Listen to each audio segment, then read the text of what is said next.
توی خیاطی یکی از مهمترین الگوها الگوی شلوار مردونه است. توی این آموزش میخوام 0 تا 100 الگوسازی شلوار مردونه سایز اسمال رو بهت یاد بدم. ولی قبل از اینکه آموزش رو شروع کنیم ازتون میخوام حتما کانال من رو سابسکرایب کنید و این ویدیو هم لایکش کنید که به بیشتر خیاطا نشون داده بشه. قبل از هر چیزی ما باید یاد داشته باشیم که متد تجاری بر چه اساسی اندازه‌هاش اعلام میشه به شما. متد تجاری بر اساس اندام استاندارد هستش، یعنی اعدادی که ما داریم به شما میگیم اعدادی هستش که توی تولید ازش استفاده میشه و فرمولای خاص خودش هم داره. من توی این آموزش قرار بهتون سایز اسمال رو 0 تا 100 رو بهتون یاد بدم، یعنی کمر، شلوار، پشت و پیشش و قسمت جیب رو بهتون 0 تا 100 رو آموزش بدم. تو الگوسازی متد تجاری یا هر متدی بچه‌ها مهمترین قسمت کادریه که شما ابتدای الگو قراره بکشین. یعنی شما توی هر متدی که هستید این کادر رو حتما باید 90 درجه بکشید. خیلی مهمه بچه‌ها. اگر کادرتون 90 درجه نباشه تو قسمت پشت و پیش به مشکل میخوره و قسمت پاچه شلوارتون توش پیچ میفته. من یه دونه کادر برای پشت میکشم، یه دونه کادرم برای پیش کارم میکشم.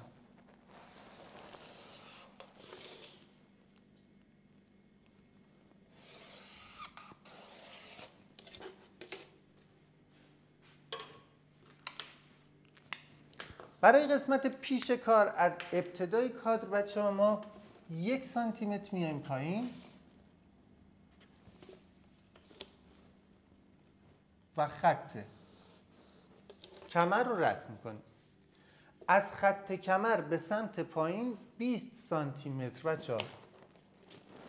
این فاق مناسب، یعنی فاق استاندارد هستش، نه فاق بلنده نه فاق کوتاه هستش. 20 سانتی متر میام پایین و خط بلندی فاق رو رسم میکنم. از خط کمر به سمت پایین بچه‌ها قد کار رو علامت میزنیم. قد کار برای سایز اسمال مردانه 100 سانتی متر اوکیه. پس من 100 سانتی متر میام پایین و خط قد کار رو میکشم. از قسمت کمر تا قد رو تقسیم بر 2 میکنیم، به اضافه 4 سانتی متر به سمت پایین علامت میزنیم و خط زانو رو رسم میکنیم.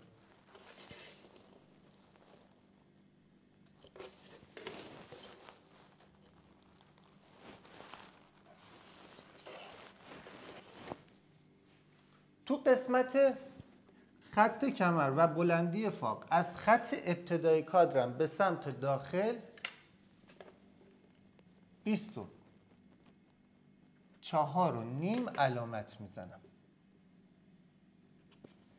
و خط اندازه دور باسن رو پیاده میکنم.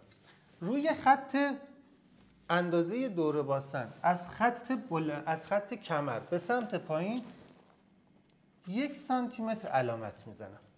پس من اینجا 1 سانتی متر اومدم پایین. حالا روی خط کمر از خط دور باسن به سمت ابتدای کادرم 20 سانتی متر علامت میزنم. اینو میارم رو ابتدای کادر. این نقطه ابتدای کادر تو قسمت اندازه کمر، اینجا میشه اندازه کمر، وصل میشه به این 1 سانت تو قسمت دور باسن، میشه خط شکم. دقیقاً این نقطه ابتدای کادر رو با خط هلال باید وصل کنم به این قسمت. هلالتون بچه خیلی ملایمه، از قسمت هلال زیاد خطکش استفاده نکنید، از این قسمتی که هلالش کمتر هستش استفاده کنید. روی خط بلندی فاق از خط دور باسن 5 سانتی متر علامت میزنم. این قسمت هم یه 5 سانت میام بالا، 2 نقطه رو با خط هلال به هم وصل میکنم. این زاویه‌ای که اینجا هستش فاصلهش بچه‌ها 2 سانتی متر تا 2.5 بیشتر نباشه. اینجا رو من یه چرت میزنم برای دوخت زیپ و نقاب زیپ. ببینید بچه‌ها اندازه باسن، یعنی این نقطه، نه این نقطه، این نقطه تا اینجا هر چی باشه رو تقسیم بر 2 میکنم و تا ابتدای کاد به سمت پایین علامت میزنم. این میشه خط وسط زانو و دمپا، خط اتو میشه. خط اتو یا خط وسط دمپا. روی خط زانو از دو طرف بچه‌ها من 11 سانتی متر علامت میزنم. رو قسمت دمپا از دو طرف 10 سانتی متر علامت میزنم. نقطه ها رو به هم دیگه وصل میکنیم.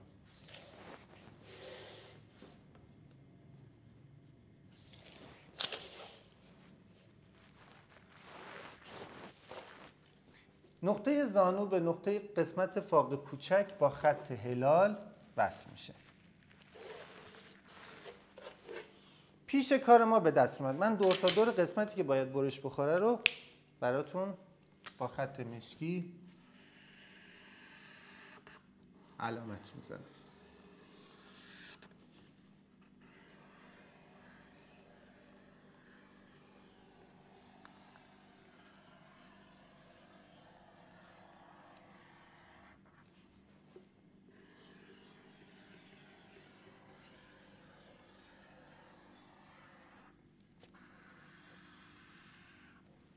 دور تا دور الگوی من 1 سانتی متر حق دوخت داره. یعنی بچه‌ها ما اینجا روش حق دوخت رو لحاظ کردیم. یعنی شما وقتی الگو رو دارین برش میزنین دیگه بهش حق دوختی اضافه نمی‌کنید.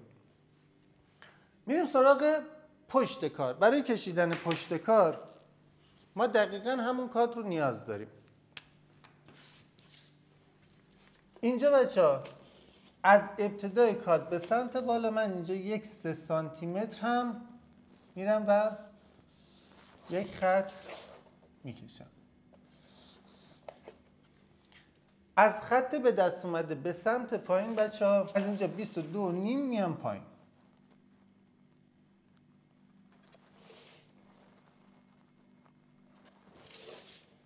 و خط بلندی فاق پشت کار رو رسم میکنم. از این قسمت به سمت پایین بچه‌ها 101 سانتی متر علامت میزنیم. از ابتدای کار 101 سانتی متر میام پایین علامت میزنم. به اعدادی که من میگم و جاهایی که اشاره میکنم بچه‌ها حتما دقت کنید. از قسمت ابتدای کادرم این قسمت مشکی به سمت پایین بچه‌ها 55 سانتی متر میام پایین و علامت میزنم.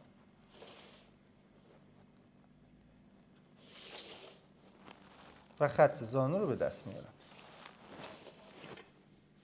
روی خط ابتدایی که کشیدم یعنی این قرمز و خط بلندی فاق 26 و نیم علامت میزنم. این دو نقطه وقتی به هم وصل بشه من تا این قسمت رو بچه‌ها تا 1/3 صاف میام بالا. حالا از این نقطه 2 سانتی متر به سمت داخل میرم و اینجا رو با زاویه وصلش میکنم به این قسمت. روی خط بلندی فاق از خط به دست اومده بچه‌ها من اینجا 9.5 سانتی متر علامت میزنم و این دو نقطه رو وصل میکنم به هم دیگه.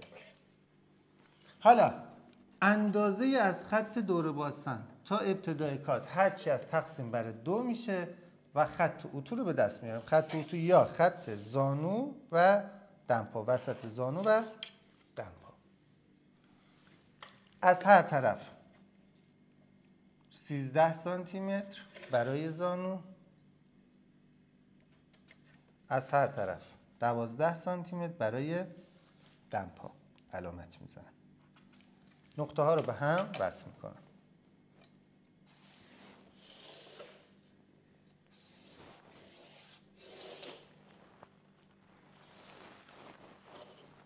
این قسمت هم با خط هلال. حالا بچه ها از این نقطه تا اینجا باید به اندازه 23 سانتی متر علامت بزنم. ببینید با این شیب وصل شد به ابتدای کادر. حالا این نقطه رو با خط صاف وصلش میکنم به ابتدای کادرم تو قسمت بلندی فا. این خط اوریب ما تقسیم بر 2 میشه و از هر طرف 1.5 سانت برای قسمت ساسون پشت کارمون میگیریم و بلندی ساسون رو هم با همین شیب بچه‌ها، یعنی به همین صورت اوریب باید باشه. 8 سانتی متر میام پایین. برای قسمت جیب پشت کارمون دقیقاً با همین اوریب بچه‌ها 6.5 علامت میزنم و یک خط 12 سانتی متر که از هر طرف 6 سانتی متر باید علامت بزنیم. پشت کار ما تکمیل شد. بریم سراغ قسمت جیب پیش. ببینید بچه من از این قسمت 6 سانتی متر میام داخل، از این قسمت 15 سانتی متر میام پایین و دو نقطه رو به هم وصلش میکنم. پشتمون پیشمون با جیب، پشتمون با جیب. حالا برای قسمت کمر باید چیکار کنم؟ یک نواری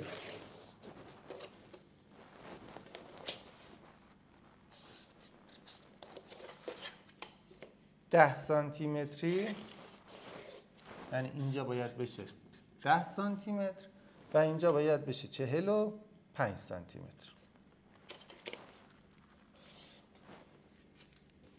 میتونید قسمت وسط کار رو تو قسمت درزی که میخواد وسط کمرتون داشته باشه رو 1 سانتی متر بیارین داخل برای قسمت گودی کمر. پس کمر، پیش و پشت کار ما به دست اومد.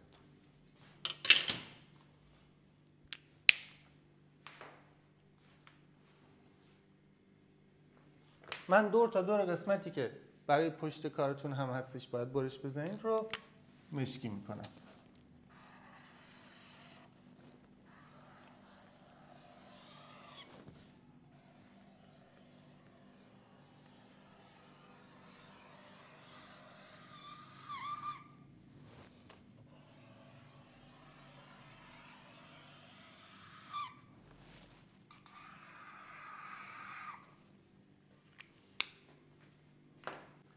عدد 16 رو برام کامنت کن تا آموزش کاملش رو برات ارسال کنم.